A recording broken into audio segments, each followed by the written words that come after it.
Greetings, YouTube. Continuing Monday's theme, we're going to discuss slavery. Slavery was a real thing in the United States, overtly. It is still a covert problem in America. In fact, it's a covert problem the world over. Not to mention the U.S. prison system has more black Americans in slavery now than existed during the height of the Confederacy. And yes, I view the incarceration, the mass incarceration of black Americans in our legal system for nonviolent crimes and to be a form of slavery, because that's what it is. And it is often done for profit. So it is literally slavery in the literal sense. They are slaving away to make money for someone else for bogus criminal charges. At one time in America, they would actually just send cops out to arrest black men because the local prison needed more labor, needed more manpower. Things have gotten slightly better than that, but only slightly, because we have our wonderful war on drugs to make sure that the prison industrial complex is endlessly supplied with new meat. But I'm going to be discussing an article, and this article is written about a docent. Now, a docent is a person that gives tours at a museum. Not at the museum. If the female protagonist in the film, she's a docent, as an example. And this particular docent is anonymous because she has a Twitter account, and the Twitter account is AFAMHISTFAIL, and it's about giving presentations. She's a slavery expert at a historical plantation.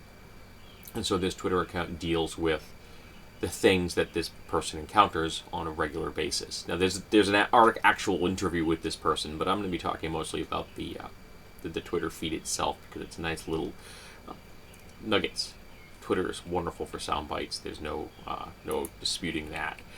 So we have. I'm going to give you an example. The guy on the hysteric home tour yesterday, who, each time the tour topic went from white people to slaves, interrupted with a non-slavery question. Okay, there's a wonderful example of someone trying to erase slavery. In person, live, right now. They don't want to talk about slavery. They don't want the docent talking about slavery. They want the audience that they are with to not talk about slavery. They are a racist. Whether they know this or not, they are. I was talking about abuses by slave owners, tourists, smugly, quote, "Now surely not all masters were like that," unquote. And then they created the fictional hashtag "not all masters," which I'm sure is probably real by now, and being used by racists all over the world. But let me explain something to you that for those that don't understand this. Slavery is brutality. Even if a slave had the most pampered life, they are someone's possession. That is an act of brutality. So anyone that ever tells you that, look them straight in the eye and say, "You are a racist." It's going to get uncomfortable. Good. So many folks out there trying to rescue the Founding Fathers from their own stated views. Our sacred Founding Fathers in America, many of whom were slave owners. In fact, there were slave owners that were quite late into our presidential runs, and they had a difficult time coming to grips with that. And remember, we founded a nation on liberty and justice for all while it was a slave-owning country. And that was not lost on the more introspective members of our Founding Fathers. And yet, they still did it. They could have freed all the slaves when they founded this country. They didn't. They enjoyed their white privilege, and they didn't want to give it up. Don't ever forget that. At any rate, the more interesting question isn't whether a given slave owner was good, bad, whatever, is what was like to be a slave. To reiterate, that would be brutality. Here we go. Today, at a museum training session, the trainer told our group that a certain ex-slave was like family to the people she served. No, they weren't. I cannot buy and sell my family. I cannot beat, maim, and kill my family with impunity. My family are people I love and respect and treat as equals. Slaves were property. And the institutions that supported the whole structure of slavery were atrocities. 2 days ago, a white museum tourist asked my black period costume coworker if he could sing Swing Low, See Sweet Chariot for her. Hey, you're pretending to be a person that has to do what a white person says. Do this thing for me. I'm sure that their irony meter either pegged to 11 or was broken. He just finished an interesting talk on the ways the enslaved community used music for emotional and mental survival. A little cherry on that irony pile there.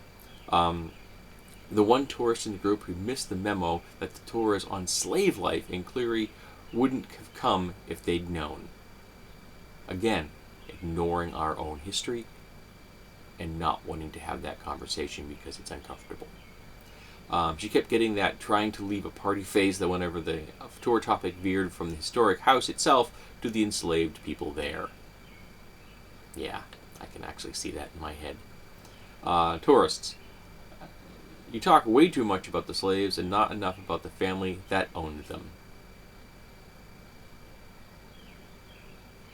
I don't think you can talk too much about the slaves, seeing as they were the ones in a brutal state institution that allowed them to be bought and sold like livestock. My coworker was like, well, my job title is slavery specialist, which is a wonderful response. Me at Historical House. Were there slaves here? Guide, yes, but they had very nice quarters, were all well cared for, and that was it. That guide is a racist. And the fact that they're working for a historical site is disturbing. It really is, because that means that they're spreading this kind of bigotry and hate. They are a source of the sickness that is our complete lack of understanding and our blind eye that we have turned to our racism in America. They are part of the process.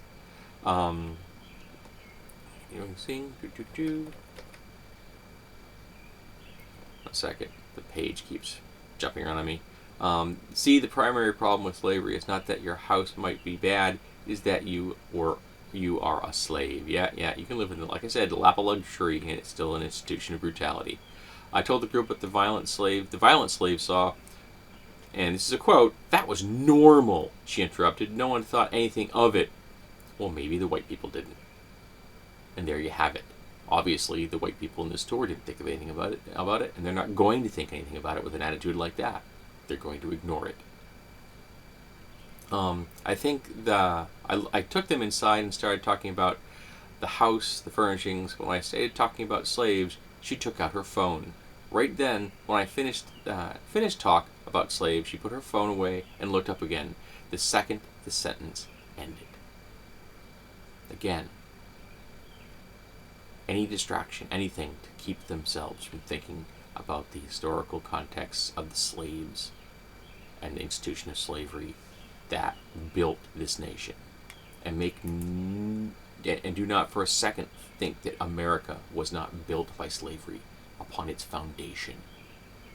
America is a nation built on genocide and slavery, and we have to face that, and we aren't. So there you have it, folks. A nice little example. Go read the article; it's quite good. The actual interview was quite good, but the the Twitter feed itself is a wonderful little bitty pieces of sound bites that lend themselves well to logging. But Americans don't want to talk about this, and it's heartbreaking, and we need to, because we're not going to get to a full understanding of our history until we do.